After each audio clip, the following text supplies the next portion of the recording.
Hello and welcome to the last show of Lawfully Chaotic for 2022. Thank you for joining. 22, and only Right. the English poppins can, like, the toppins. Right. Give you, Yeah, thank Good day, you for joining us. yeah, do it, Barry. Let's do it. Let's go full, like. Everyone do an accent tonight, all right? Yeah, we'll go full Northern England, I think. Hello. I've got Good evening, South everyone. London, all right? Bunch of jerks on television. It'll be our version of A Christmas Carol. You're right. Oh, Christmas tree, oh, Christmas tree. Christmas tree. Big part in your campaign. You guys all get a Christmas special tonight. Oh, we're special every night, Barry. You know that. Welcome to our last episode of Lawfully Chaotic for 2022, episode 40. We are taking a break after this. We're going to do some programming planning. We're going to do some graphic updates. I'm going to get Sharon a logo. I got Jason's logo. It's now in the overlay down below. You can see that. So Sharon, yours is next. And we are going to be back on the first Thursday of the new year. And we've decided that will be season 2. So we're gonna start a new season every year. Yeah, I think this show actually started in what year is this? 22? I think this actually started in 2021, but that's okay. That was the end of 21 was the pilot season worked into season 1. So anyway, yeah. But thank you for joining us tonight, or thank you for watching on VOD if you're watching after the fact. As with me always are my awesome co-hosts who I could not do this show without. Sharon Smith, Barry Bach, and Jason Baldrick, the storyteller of TTRPG Academy. Hello. Toppins. Right. Tonight we are going to be talking about the gods of Dungeons and Dragons. All of them. The good ones, the bad ones, the ones that just sit there and do nothing. We shall discuss them all. But first, any announcements? Sharon. Oh no. I don't really have anything. No, sorry, more so than usual. I can't even do a different one. So for tonight, I do not have anything updates wise. I mean, I'm still reading Dragonlance, which is really great, by the way. If you guys haven't had a chance, it's wonderful. And actually, 1D&D released a new module, and also there's new trailers for the D&D movie. Yes, there are. We should definitely review those next year. Maybe that will be the kicker, the banger. Yes, the banger. Crack on. Jolly good. Right, yes. Jason, do you have any announcements for tonight? Oh boy. Boy, this is a train wreck with no train car. Do you pronounce it Froderick? You ever see Young Frankenstein? Remember Young Frankenstein? Do you yeah. Was it Froderick? Put Yes. it on the roots. Frau Brucher. Oh yes. Okay, Jason, let's get back to business. Announcements, please. Yes. So 2023 is going to be a busy year. So I am happy to say goodbye to 2022. So 2023, I am revamping all my logos with RPG & Co. So all my new logos will be out for the new year. We will probably be announcing the Yes, it did 3 miles down. Giggle Juice opened early tonight. And I'll be announcing our new schedule, and we'll be officially breaking ground in the next week on Studio 2.0, our new 250 square foot studio that's going to look exactly like a tavern. We're having a new table commissioned, new cameras, new lights. Wow. We're putting some budget into this new studio. That's spend it while you have it, because it may never come really back. freaking exciting. Yeah, so that's all been reconfigured and ready to go. I've got so you need to do during the process photo archive history. yeah, we are exactly. I actually have Cesare is Cesare's going to be doing the remodel. So he does professional production work. and that's Ches? Ches will be doing the remodel for me. That's very cool. So it'll be a lot of fun. Came up with an amazing design trick. We're going to build it like a studio set so that every 6 months we could change the interior if we want to. Mm-hmm. So there'll be panels that attach to the wall. That's awesome. And then you could just pull the panels off and put new panels up whenever you want to. He's got a whole new system. It's a slider, probably. That'd be fun. Some are and where the bar is going to be, because we are going to build a bar. There'll be panels that open and close, so that when we take a break during game, we open the panel into the bar and we turn on a camera. And while we're on break, we'll be at the bar drinking from the kegs and drinking with our tankards, and we'll put someone behind the bar. So we'll take our 15-minute break. At the bar, so yeah. Okay, I am actually going to fly out every week to play. Every week. And I surfed the Google Pics like crazy, looking at everybody's build. Yeah. And brought in about 3 that I really loved what folks did. I also went out to a couple of your suggestions, Bear, in regards. Remember when we did all the theme restaurants and theme bars? Yeah. I went out to their websites and picked up some snapshots to. Oh, like the Broken Wand? There's Broken Wand and one up in Canada that hasn't opened yet. The bar. Actually, it has opened. The Griffin. Yeah, they started opening their bookings for the Shire, the boroughs. Yes, you know what we're gonna have to do? We're gonna have to. I will come out there once, and the 3 of us will go to one of these places and do a show from one of these places, and then you guys come out to here, and we'll go to the one in Lake Geneva, Wisconsin. And we'll I'd love to go to Lake Geneva. That'd be so much fun. Yeah. Hey, Fatal, what are you doing? Good to see you. Awesome. Well, that really is truly exciting news. I can't wait to see it. It's been a long time in the making, and it's cool. I'm excited. 2023 is going to be a lot of fun. There's going to be a lot of stuff going on. Awesome. Very, very cool. What's the name of the tavern? We don't know yet. I'm thinking of. You haven't picked a name yet? No, because it's gonna. Absolutely. We always go to Bristol. That's a given. I want it to be maybe a like a what do you call it? Like a brain fart. Call it brain fart. No, I want it to be like where everybody out in the world gets to try to name it. Make it a contest. Oh yeah. Like a naming contest. Yeah, so, I like that. The leaking cauldron or no, too close to leaking anus. I want to avoid that. I wasn't thinking about that, but there it is. The only snacks we have are chips made from Olestra here at the leaky cauldron. Oh, that would be a disgusting mess, I assure you. All right. Well, very cool. That's awesome. So anyway, what about you, Brian? Oh, me announcements. Yes. Now it's your turn.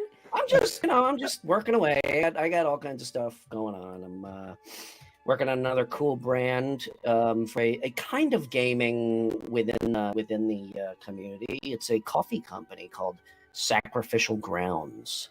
Whoa. Yeah, that is a great. Good name. And he's going to the us is basically the main demographic. So that's pretty cool. What else? Otherwise, I've just got a whole list of stuff, graphic updates and whatnot, for the show, for other stuff. And another list of collaborative content creation. I know, Jason, you and I have to talk about that. I got some stuff at Bearded Nerd that I finally need to post. So cool. Yeah, pretty much more of the same for me. So we get to get Barry Bot's logo done over the break. That is at the top of my list for finally. Yeah, for the time. For my downtime this month, that's at the top of my list. And then we can finally celebrate Barry launching her own channel. Yes, Women in D&D. I know it's coming. I know it is. There already Women is. in Gaming. Barry Bot's burial chamber of sinful gaming. Okay. Anyway, on that note, gods, I wanna these start burying demigods, gods, and whatnot. Sharon, lead us off on this discussion. I don't think this is a subject that we have touched upon really at all yet in any of our No. So I'm excited to talk about this with y'all. Hey everyone, welcome to another episode of Lawfully Chaotic. Tonight is a special episode. We are going to be talking about gods and deities. And wouldn't you know it?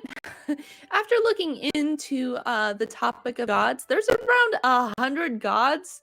Over 100 gods to choose from. Yeah, there's and a we're lot going to to talk about every single one. Single Don't one. Yeah, so down buckle to in, their everyone. underwears. Now we'll focus on. Well, you go ahead. I don't want to. Okay, so for the uninitiated, Initiate. Uninitiated. Everybody roll Uninitiated. initiated. Yeah, there you go. Uninitiate the roll. So there's actually so many gods out there that they've actually split it into alignment categories. I know that a lot of people don't like to touch alignment, but for these specific beings, I think that's a good thing. So I would like to roll out the red carpet for the following good gods. Good gods. Good. That's what you did there. Bahamut. The good. It literally says the good god of dragons. Good Awesome. God! Good god of dragons. Did you see the size of that dragon? It was bloody big. And it's also known as the platinum dragon in Critical Role land. And there's also Moradane, or is it Moradane or Moradane? I think it's Moradane. Moradane? I think it depends on how anybody pronounces it. I pronounce it all over the place. Okay, so I'm going to say Moradin. Moradin, the dwarf god of creation, which is also known as the Allhammer in Critical Role. Saloon or Sayanine, which I thought these seemed very similar because I noticed that for some of the gods that are used in Critical Role, they're interchangeably used from like Greyhawk and other modules. Saloon is the elven goddess of the moon, or she's also known as the Moonweaver in Critical Role. I think that's such an awesome title. Isn't that great? Moonweaver? Yeah, I do too. So cool. And then Cord is the god of athletics and sport in Greyhawk, which I thought was really interesting because the way I found out about Cord was in a Critical Role, and he's the Stormlord. Ah, okay. Yeah. I thought the Stormlord was the Stormlord. Well, in Critical Role, he is the Stormlord, but in Greyhawk, he's the god of athletics and sport. Gotcha. I mean, he's pretty swole, so it goes both ways. I think he lifts, you know. He lifts. So those are a small little bite of the good gods. Now, there's actually a neutral ground for gods. It could go either chaotic good or chaotic bad. I'm a huge fan of Lovecraftian horror gods, like the Great Old One. Me too. Big time. Yeah. Cthulhu. Yeah. Cthulhu. So there's actually neutral gods that can go either way, and they're chaotic. Lawfully chaotic. So, I'm glad you guys caught that. So for the neutral gods, we have Palor, which is the god of sun and healing, and is also known as the Godfather. The Godfather. The Dawn Father in Critical Role. I'll tell you what, if you do this quest for me, I'll give you lots of gold and gems. And if you refuse, then I think we're going to have a problem.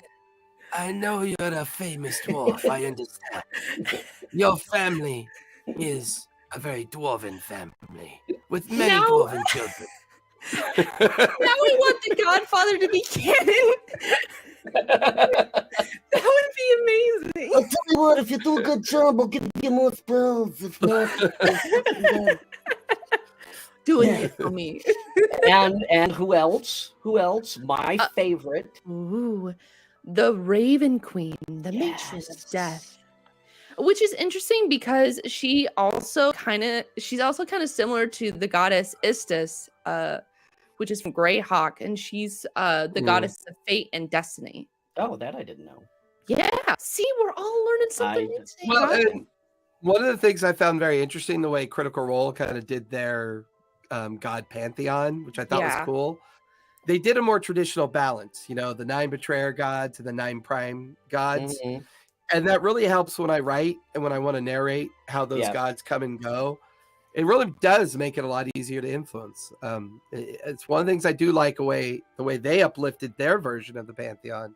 And to Barry's point, if you go back like all the way, right? If you go back to Greyhawk and then Forgotten Realms, there's actually a lot of wikis that help you with the whole pantheon thing, and they tell you the version of conclusion and, you know, the version of origin. So some guys stop at 3rd edition.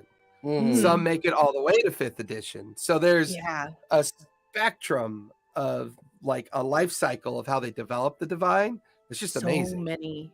Cool. And like, I thought it was interesting looking all these gods up. Like, you can literally just cherry pick which gods you want in your campaign, which I thought was really interesting because I initially thought that like, okay, you're running this module, you have to stick with these gods as a set, like a play set. I kind of feel that, you know, to that point, because I like everything very structured. And over the past, you know, number of recent years, I've tried to break out of that a little bit and be a little more freeform. And I think because, as you guys said, because there are so many gods in the mythos of the game, it's just too difficult to do that. So I think, you know, cherry picking and just saying I'm going to use these and not worrying about it, because really, you know, you think it would make sense. You know, there could be there are gods all throughout history that were worshipped by certain groups who maybe, you know, assimilated with other groups or ceased to exist or whatever. So, you know, I don't think it needs to be as structured as like Greek or Roman pantheons. And also there was a pretty strong period in 1st and 2nd edition where they brought in a lot of those gods. Yeah, exactly. I agree. Yeah. But I kind of like where it's just, you know, I need a god that fits this mold. You know, pick that one. Okay, finish the list and then have a comment on alignment. Yes. And last but certainly not least, we have the evil category of gods. First up is Grumpsh. Grumpy Grumpsh. The orc god. He's the orc god of storms and war. He is also the betrayer god, the ruiner in Critical Role. I like the ruiner. Ooh. Yeah, Mercer is very good at coming up with names. Yeah. I've always envied him that talent of coming up with names. He's sitting in his chair smoking weed with his wife. Well, yeah, he's just this like god. This god is like ruining everything. Oh wait! You know what I've started to do? I have an ongoing note in my Apple Notes where it's just names, D&D names, and anytime I think of one, I immediately write it down because I can never remember. You know, when you're at the table and you're like, as good as I am at improv, I suck at improvising names. It's like, you meet a guy in the store, like, oh, who are you? I'm you know, John the Fighter, and it's like, oh, I'm Mike. Oh, that's funny. You're the 5th Mike I've met tonight. Exactly. It's MYKE this time. Exactly. Well, if you see the spelling, it's very fantasy. It's MYKIEEEXE. The X is silent. Mixel click. And we have Vecna, god of evil secrets. He's also. Go ahead. Is Vecna a god? That's exactly what I was going to ask. I don't think Vecna is a god. He's a lesser deity, though, right? Pop the brakes. This is in Greyhawk. Oh, that's He's true. the god of Greyhawk. evil. Yeah. You didn't even let me finish. That's fair. I mean, she's going back when me and you were in our early 20s reading the book. Yeah, come on, guys. You should already. Because we're old farts. Weight balance. Sorry. Okay. He is the betrayer god, known as the Whispered One in Critical Role. There's the betrayer The whispered one. You're welcome. That's awesome too. Yeah, but I wouldn't consider Vecna a god because he was a mortal who ascended to. Well, he's the ascended one. Yeah. He's a lich, though, technically, isn't he? Yes, Yeah. he is. Yeah. He tried to become a god. Yeah. But it's an interesting question. And Well, I then mean, he can't die. Can he? No, he can't. He's already dead. I'm not dead. I'm only mostly Well, dead. I'm only mostly alive. I mean, mostly not alive. All right, and who's last Don't- on our list? Don't take me to the guard. Bring out your dead. And last but certainly not least, the flip side of Bahamut, we have Tiamat, the evil dragon god, also known as the betrayer god, the scaled tyrant. I think that's such a good name in Critical Role. Yeah. That is awesome. So after listing all these amazing gods, both good, bad, and These are like the main depending on ones. yes, Yeah, like this I is a said, everyone, small- there's over 100 gods and deities. You didn't list Joe, the god of ice cream. Surprisingly enough, he's chaotic evil. Well, I think there's like a god that's called Blippity Boop or something. I was like, wait, that's a real god? I Hey, have if you could have a superhero that uses polka dots, you could have a blippity boop god. That's just the way it is. That's true. So alignment, I'd like to address the alignment issue because you mentioned that a lot of people don't like to get into alignment gods. I personally think that I mean alignment for characters. In For general, gods, I is what think she it's in said. yeah. Okay. I'm Because not I think trying to start a alignment. controversy. No. I think alignment is the best way to characterize gods because Yeah. for very obvious reasons, kind of goes without saying. And I actually feel that alignment is, and I'm guilty of this too, but alignment is supremely underutilized in the game. That's because it's Yeah. dumb and boring. Well, that's why I think it applies Is it really though? well for the No, gods. Is it though? Yeah, it's dumb and boring. It is. I haven't Well, used it because since I there's was no 12. mechanic. You know why it is? Because there's no mechanics behind it. Oh, I built a mechanic for it, and it was still dumb and boring. See, this is why we don't talk about This alignment. is why I can't have nice things because I break them. You got me there. I had no response to that. I You literally went couldn't think stage of anything. left for, Yeah, I couldn't for think of those anything. listening. To the point of the gods having a sense of alignment. Yeah, like to me, I treat all gods as chaotic, even the good Hmm. ones, right? Because when you're immortal, I kind of do too. and when you influence your playthings to the importance of their divinity being used by these playthings to give them power, right? So you attract, you attract people to your divinity, Mhm. and their religious zealots of you give you, as a god, give you your power, give you your ability to spread your influence, right? So all gods are narcissists. They're all narcissists, no matter how you cut it. How very Greek of you. No, I actually agree. Because that's what they're all about. My view of the gods is very similar. I feel that no matter how good or whatnot, that they're all sitting up there, and that they're all, as much as they don't want to admit it, they're all they all succumb to the same foibles that we do, like jealousy and anger and like all of that stuff.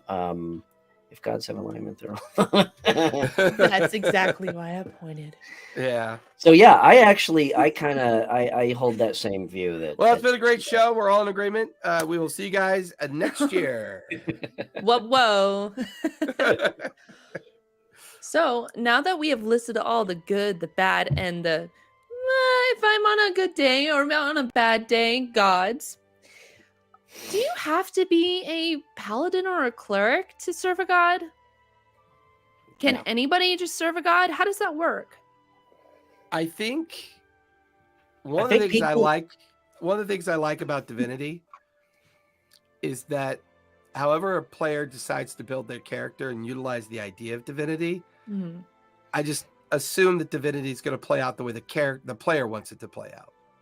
Therefore, I mean, it could be like one of the things probably the most unique thing I loved about what Matt did with Jester's God, the Traveler, is that, you know, the Fae often think they are gods to the other worlds, you know, so the notion that gods, goddesses, and divinity and all that is somehow a secular reality. I think 5th edition pretty much tears down that wall, and I think it provides interesting flavor for a cleric and a paladin in their overall approach to their divinity. But I kind of feel like nowadays anyone could try to have a sense of divine in their character's backstory, whether or not they have a focused magic that lets them truly embrace that divinity in a very kind of, you know, material way of their magic or divine magic or whatever you want to call it these days. But yeah, I love it all around. I think I was just gonna mention yes, that. it can. I was just gonna mention that too. Yeah. Thank you, Yeah. 3 Miles. Yeah, I definitely believe yes. I include Warlock with clerics and paladins in terms of where they get their magic. It may not be divine, but it does come from an otherworldly entity. It's a pact. It's a pact, right? Yeah. But I think people get caught up on the paladin and cleric only because, you know, that's where your magic comes from. But I think that I actually have two campaigns that are addressing this exact detail. Yeah, Fun. I think. Can I read the question? Sorry, I thought you were saying. Well, technically, I was still in the middle of a thought. Okay, But yeah, but whatever. What about a setting where there are no gods? Would that be possible?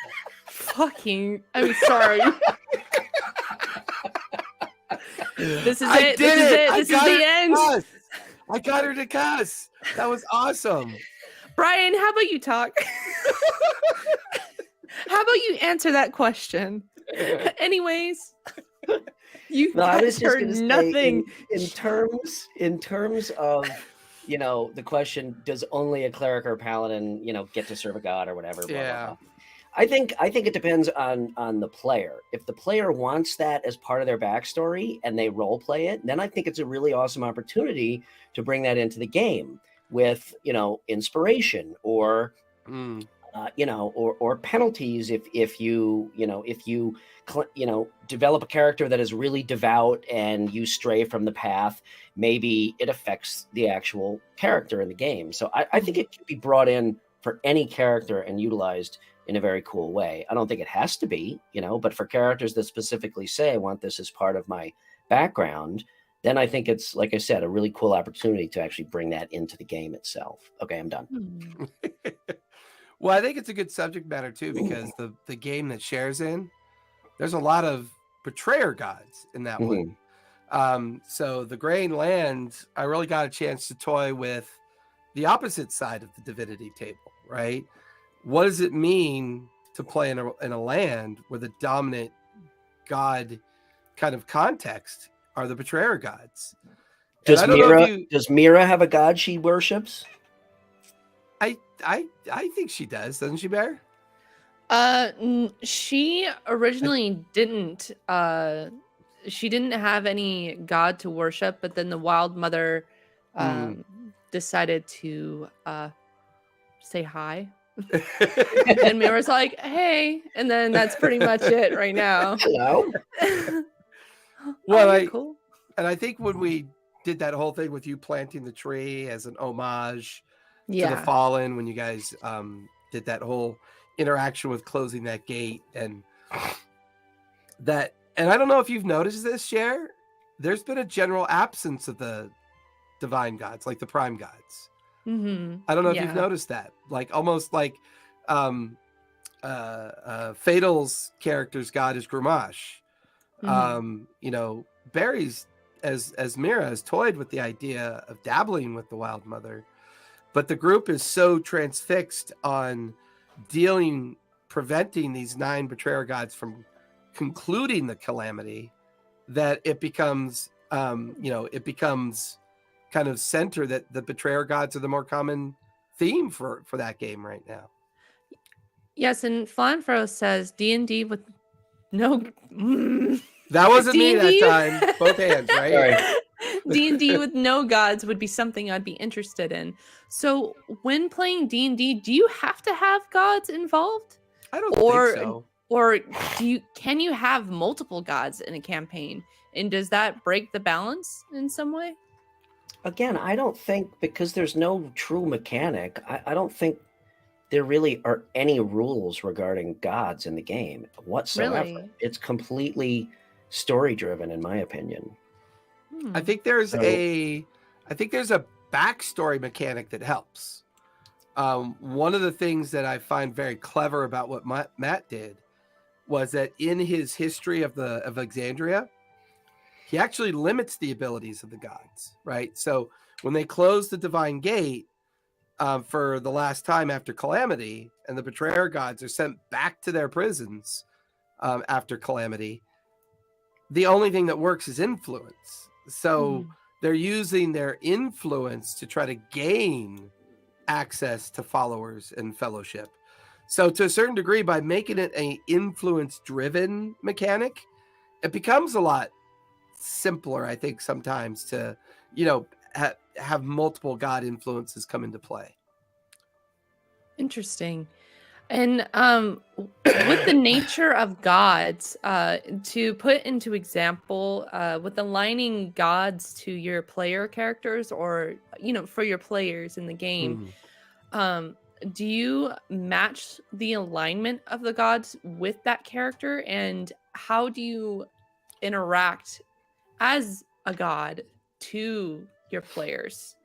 Because in Critical Role, Caduceus and the Wild Mother. Wild Mother. We're going into Godfather territory here. Caduceus and the Wild Mother, they go together, but they're a little different, but they're the same. I'm talking about. Yeah. Are you going to Jersey? You got to go get that at Jersey, or you got to come down here to the Bronx? Because I'm just saying. The Godfather, Father, and the Wild Mother. So with Caduceus and the Wild Mother, they had a very interesting kind of relationship or dynamic, I would say, because he was able to communicate with her and vice versa, through the environment. And she didn't even necessarily directly talk to him. It was literally just cues that he would interpret from her. He would get good feelings or bad feelings depending on what she sends to him as a sign. Yeah. And then when speaking about Jester and the Traveler, you could tell that their relationship is way more personal. It's very intimate, and she directly talks to him. I mean, they're literally besties as a because the Traveler isn't really a god, but still, but he's a deity. So... Well, I mean, that you bring up a good point, Bear, because in a game, what defines divine? Is it something that somebody believes in, and then via magical influence grants that person divine powers of that thing that they believe in? So whether it's something you believe in the Fae, whether it's something you believe in the Shadowfell, or a traditional divine presence, I think you just kind of answered a very good way of comparing Caduceus and Jester's relationship with their understanding of the divine. Yeah, and it's very different, completely different, both of them, but somehow it works so well. It makes sense for the character to have a deity like that communicating with them in that way. So my question is, for you guys DMing gods to your players, how do you approach that aspect with your players, Brian? So again, I think it's even when Matt does that, it's story driven. It's very natural, and it's just part of the way he tells the story for each of those characters, and it fits their person. It fits the characters' personalities, both Caduceus and Jester's. Yeah. I kind of look at gods in terms of alignment, and and how they interact, and do you have to be the same alignment as your god? I kind of look at it as a little bit of a Venn diagram. you know? So like if you have a neutral god, then your Mhm. character could be any alignment. If you have a lawfully good god, probably he's not going to accept anybody that isn't at least neutral or you know, or to the left, right? Gotcha. Same thing with a lawful evil god. Although I could see that going either way. They may use somebody who is good, Yeah, for some deceive them. reason. But yeah, I mean, again, I think that's the beauty of this aspect of the game is you can really tailor it to drive the story the way you need to, and not Mhm. have to worry about a whole lot of mechanics that drive it or dictate it. Like I mentioned, the Raven Queen is my favorite. One reason is because she's so neutral and can literally flip from good to evil, right, Yeah. on a whim. And there's just so much canon behind her, and I have her in almost every one of my campaigns Oh, in that's some way, cool. because again, it's a great way to to kind of steer the story, or just another tool to steer the story to your Hi, needs. Dorito. Hey, Andrew, what's up? How you doing? I will say this much in season 2, so spoiler alert, but not a major spoiler. In season 2, Caduceus successfully has a divine intervention moment that completely changed the difficulty of an outcome. They could have spent 10 sessions, risk TPK and everything trying to find that entrance. But Yeah, that was amazing. that was an amazing example of when you decide at the very beginning of your campaign structure to have a healthy relationship with godlike pantheons from a character's perspective. Mhm. As a DM, you're accepting the responsibility of how to handle that potential 1% outcome, and that Right. outcome could really influence a great deal of that written work that you've just prepared over the course of those potential interventions. Less likely to happen near the beginning, but incrementally it becomes more possible as the laws of averages will eventually catch up to you, and the probabilities will eventually catch up to you.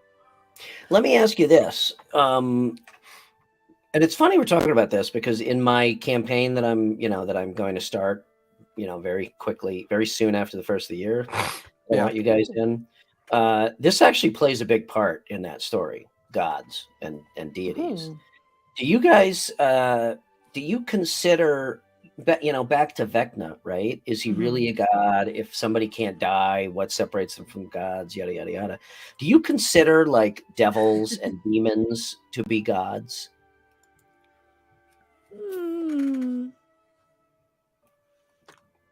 Hmm. I think to a certain extent, I would think, because like you can make agreements with them, no? Just like the devil of the crossroads, you make a pact with Mhm. your soul, and you have to do Kind of. something in I return. mean, if you think about a warlock, that they get their powers through that pact. I mean, Yeah. Well, I mean, my gods are so shady. and I Even don't, though, and I, I'm like, not saying, I'm not saying specifically would Mm. you use that label to classify them, but can you utilize them as gods in your game? Like Asmodeus, for instance. Why Yeah. I would he would not? think so. I like, for example, one of my favorite things to do is to multi-layer, like put in multiple angles of why someone's a big bad, right? Yes. So if you could imagine an ancient red dragon that's gone mad and inadvertently thought Asmodeus was, the dragon god, right? Mhm. Tiamat. It offers up a storyline that's really interesting, because what is Asmodeus looking for? Why is this ancient red dragon convinced that Asmodeus is Tiamat? And how can that be a setting for your players coming into a situation like that? What does it do?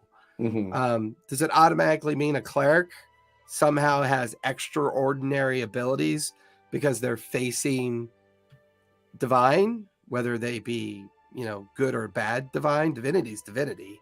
You don't really need to label it. It's divine power. Yeah, I'll get to that Ooh. in a minute because I think that's a really good point. Yeah. When you make the decision to accept a player's understanding of what they think divinity means, as creative as it allows you to be, it also requires the highest degree of adaptive skill to respond to a player's mood changing. Because I have seen a lot of players fall out of love with their character because they overdid it with the divine. Suddenly they felt like divinity was playing their character and not themselves.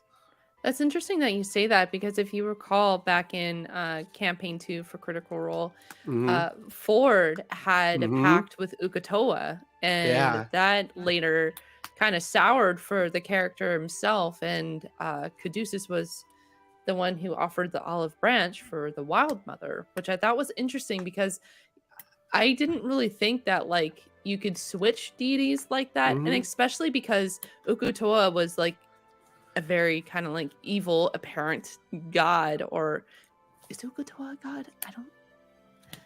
You know what? We're gonna work on that later. I'm sure that he is. Well, that's a good lead into to 3 Miles' question. Yeah. At what point is it more? What is the definition of God in the game?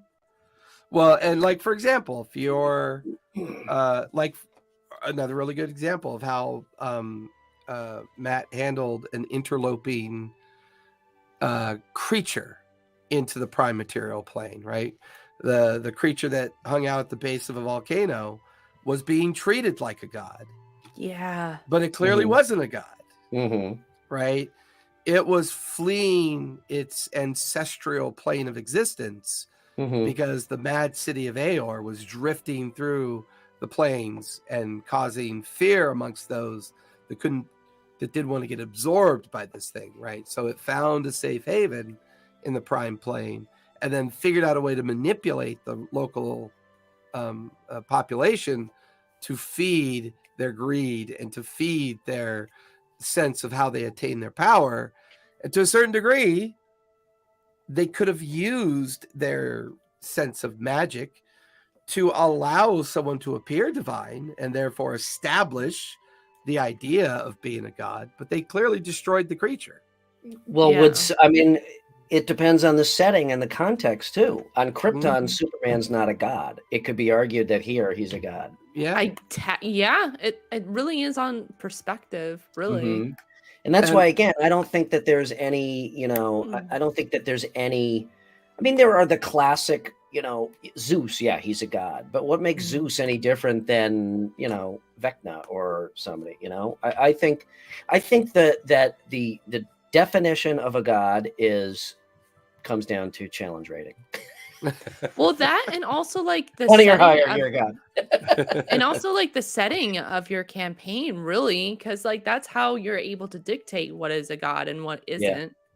Because like you could make a grand demon a really evil god. Well, I think 3 Mile brings up another good point related to immortality, right? So one of the things I like to play with a lot is that gods never really want to leave their plane of existence because that's where their power is derived from. In the hierarchy of gods, Ioun has died multiple times. And when she dies, she returns to the Weave, and then eventually the Weave will select a new goddess to represent Ioun, right? So the idea of the perpetual magic veil is always self-sustaining. I never knew that. So one of the things I really love about the immortal complex is that they may be immortal on their plane of existence, but when they become an avatar because they want to interact with a certain plane of existence, their avatar certainly is not immortal. Their avatar is very much subject to the rules of the plane of existence that they're on, that they're visiting. And sometimes what happens is that if they do that too frequently, it weakens them back on their original plane of existence. And then the jealous gods see this weakness as opportunity. And then it creates a theme of conflict, a theme of gods versus gods. And sometimes, if you look at the Greek and Nordic gods are always a classic example of just hierarchical jealousy and They're very human. that's it. The representation of human emotion Yeah. really is what they are. And I don't really treat D&D gods all that differently, right? The Raven Queen is so much fun because she is the god of death. You can't have life without death, right? You can't have death without life. So I typically pair her with the Dawn Father, right? So you have the Dawn Father that kind of represents the rising sun and the beginning of a new day and the beginning of life. And then you have the setting sun, which is, the matron of death, the termination of, and then you have the moon that rises to keep death at bay.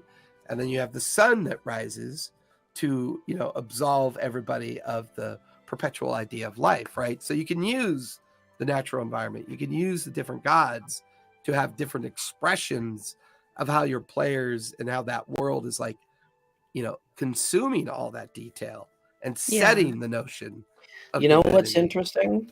Hmm.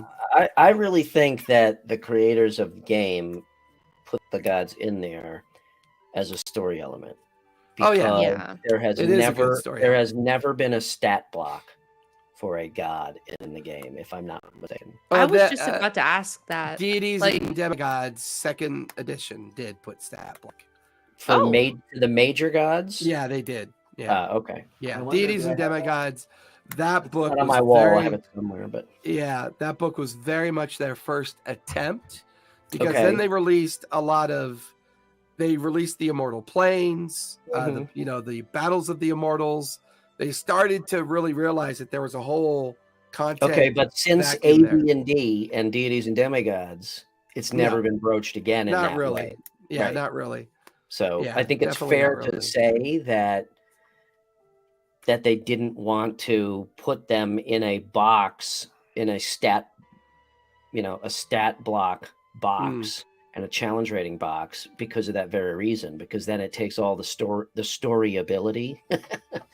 It takes all the narrative out of it, Well, so I will say one of the things that I love the most, and I'd love to get both your takes on this as a potential future campaign that Barry might be in with me when we wrap up Graying Lands. But what are your thoughts on Oathbreakers? The idea of an Oathbreaker. I think it's awesome. I think, again, it's an opportunity for a super, super rich backstory and personal journey that can either be the impetus for an entire campaign or, a parallel storyline for one character. I think it is a fantastic tool to use. Would you play an Oathbreaker, Cher, as a character? For those that don't play D&D or if it's their first time, Jason, what is an Oathbreaker, and is it only for a paladin class? I think it originated that way. I think it originally became a really fun mechanic for paladins that fall out of favor or purposely fall out of favor with the divine. However, I think it's an easy mechanic to use in multiple ways. Yeah. Whether you're a cleric, a paladin, or a druid, or if you use your belief in a divine to access your magic ability, if you choose to break that oath, I think it offers up a lot of creative outcomes for sure. So is that technically a reset button? It can be, I think. I think like you could even be an Oathbreaker with your pact. Right? You could decide to break that oath, lose all your powers, and then have a really different way of playing out your character from that point. So, I'm sorry for referencing Critical Role so much, but was Ford technically an Oathbreaker? Technically, he was a sea paladin. He became a sea paladin because of his transitional relationship from the journey that he was on. So even though he broke an oath of the journey that he thought he was on, he hadn't committed to that oath yet. That oath was in flux. It was part of his story. Yeah. And I think Travis genuinely didn't like the story. I don't think he enjoyed it. I think he saw it as a story that was going to lead him down a path that he just wasn't comfortable with. Yeah, and You that's know, okay to do. Yeah. It's interesting because he was one of my favorite characters from season 2, along with Mhm. Caleb. And I think they did a really, really awesome job of handling that transition. I mean, it was Yeah. perfectly natural. Me personally, this is just my opinion, I did not like the switch. I loved Ford, the warlock. I did not like him after the transition at all. To me, all of the intrigue, all of the conflict just went right out the window. I'm glad he did it to maintain interest in his character, and I don't fault him for that. But just for me as a watcher, I thought it ruined the character personally. I wanted to see that story play out. Yeah, and I think that's why they're releasing the Ukatoa Chronicles out on the YouTube channel. Yeah. Wait, so you're saying a pact is on the same level as an oath?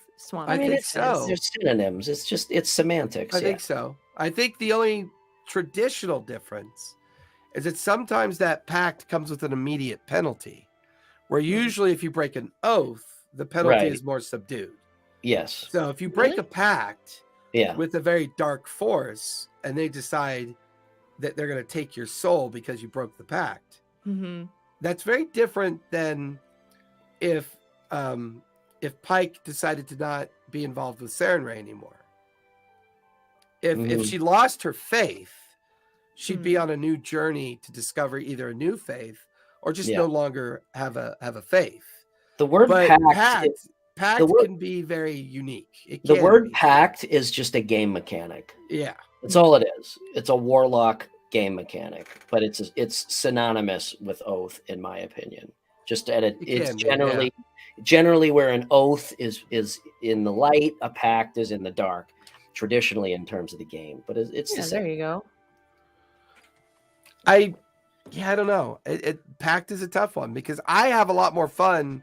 No, actually, I would sometimes 3 miles. I would say it's the opposite. I would say an oath is more mutual. You are giving that god. That god is giving you their favor, and you are giving that god your faith. A pact, I see, is more submissive. Like, you got to do your part, or I'm going to fuck you up. Or else, yeah. Oh, I don't know. I mean, I push back on that a little bit. I think the idea of a character falling into an oath related to their faith could be very one-sided from their point of view. Desperation, anger, revenge, justice. There could be a very emotional constraint to what pushed them towards that oath. A lot of times I think a pact is a little bit more, I want power. And if you can give me that power, then I'll make my pact with you. But if your power isn't good enough, I may break my pact with you. And then the pact keeper will look at that subject and go, I will give you all the power you deserve as long as you continue to make me more powerful where I am. And I think that mutual understanding of what power means makes pacts a little bit more unique. Just a little bit more unique. I still think that even that, the difference between the two is semantics. But it's interesting to look at it both ways, definitely. Well, sorry, go ahead, Bear. It's okay. And actually, you make an interesting point because the next question was, when you use these gods, are they a guide or an essential plot point in your campaigns? Like when you speak about, oaths and pacts, like, is that like an essential, wow, words tonight, guys. The giggle juice. Is it an essential plot point in your campaigns when you use those gods for those specific pacts or oaths? Like, is that the theme? Again, I think it depends on the story and the campaign. Can you fight a god? Wait, yeah, you. Can you? Well, I mean, Tiamat. You could. I mean, they built a whole structure, a series of modules. You can eventually fight. You take on Tiamat. You can fight the personification or the proxy of that god. The avatar, yeah. Yeah. Again, I don't know. I see gods as just a very open-ended aspect of the game that is extremely open to interpretation, and Yeah. I don't think they fall under any specific rules. They're I mean, malleable. Yeah. I mean, Yeah. from a campaign mechanic, they make for interesting cults. Mhm. They make for interesting ways of creating subtext and kind of creating passive tones of influence throughout different kingdoms. You know, I was just gonna say it can dictate the feel of a city or a kingdom. You know, how they react to those who don't subscribe to their beliefs. I mean, it's just well, in the Dwindle Empire, you know, based on the accounts of Manfred and the dealing of the holy cults and the unholy cults, it led the Dwindles to believe that only certain gods should be sanctioned, mhm, right? And then in Vasselheim, you mhm. have, you know, a theocracy, you know, of Othanzia. Othanzia is basically a theocracy. And I think you could create really fun campaigns around the idea of their influence and the idea of their interpretation, and do something really fun, like when a champion of the moon goddess comes down to punish everybody for trivializing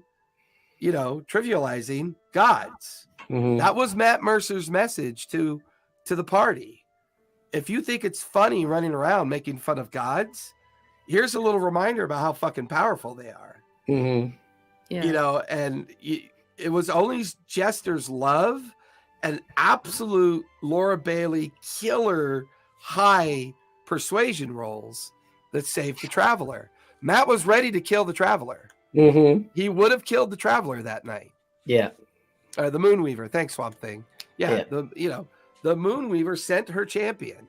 I love that scene That was, too. to me, that was the most ingenious way to remind a group of adventurers your actions have consequences either way. Yeah. Yeah. The open world theme is super healthy when it comes to divinity. Super Yeah. healthy. Yep. I agree. And I Yeah, also the like god- the fact that there are no stat blocks anymore, because you Mhm. can basically, you know, you're a god. So, you know, dice rolls be damned. If you want to punish somebody, you know, you're punished. Yeah. They will smite you down. You are smoten.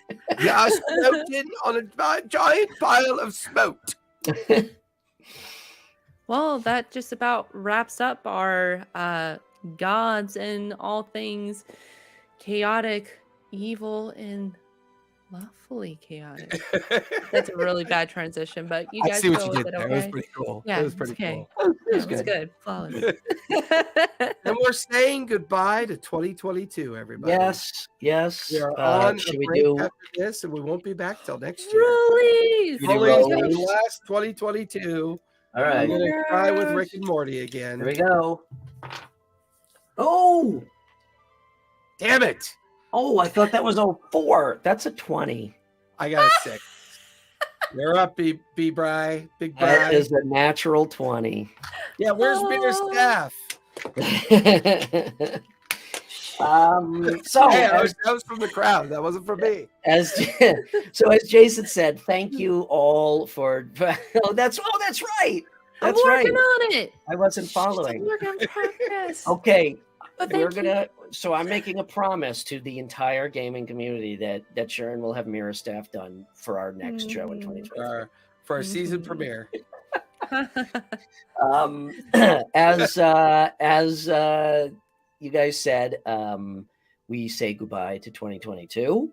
Everybody have a safe and happy and healthy and game-filled holiday season. Merry Absolutely. Christmas, Happy Hanukkah, Happy New Year, and all of the other holidays that everyone celebrates this month. And yeah, that's. I'm a little sad for some reason. What the fuck is with that? Bye, Glenn. And Merry Christmas, everyone. Sharon, where can we find you now and always? Hello, everyone. I always like to stretch my arms out. It's just such a good episode. That's the druid in you. Yeah. Thank you, everybody, for joining us for another final episode. Not another episode. That is the final episode of Lawfully Chaotic. You can find me here over on Instagram at BarryBot, and you could also catch me on Saturdays on the Twitch and YouTube channels at the Grain Lands campaign, helmed by the storyteller here, Jason. I play as a druid Kalistar named Mayra. Catch And me what there. level are you now, Mira? 20. Whoa! No. You're a god! See, What it all level comes are you now? full circle. 15. 15, yeah. Yeah. So please join us on Saturday, 4 p.m. to 7 p.m. Pacific time. Jason, where can we find you? You can always find me over at my Twitch channel, where all my social links are at TTRPG Academy over on the Twitter space, as long as Elon can keep the lights on and things don't go completely Elon can keep the lights on. defunct. But yeah, you can find us. We have a very healthy Discord. You can pop into our Discord, hang out with us, and play and learn and teach and have a lot of fun playing games, because that's what we do. Where can we find you, Bri? RPG and Co on Instagram is the easiest place to find me, but head over to linktree/rpgandco.com and check out my website, check out my shop, shoot me a message. I always love to chat with anybody about anything game related. Otherwise, once again, happy holidays, happy new year. We will see you in January. See you next year. Season 1. Season 2, episode 1. Until then, be kind, play games, and happy new year. Bye, everyone. Happy holidays.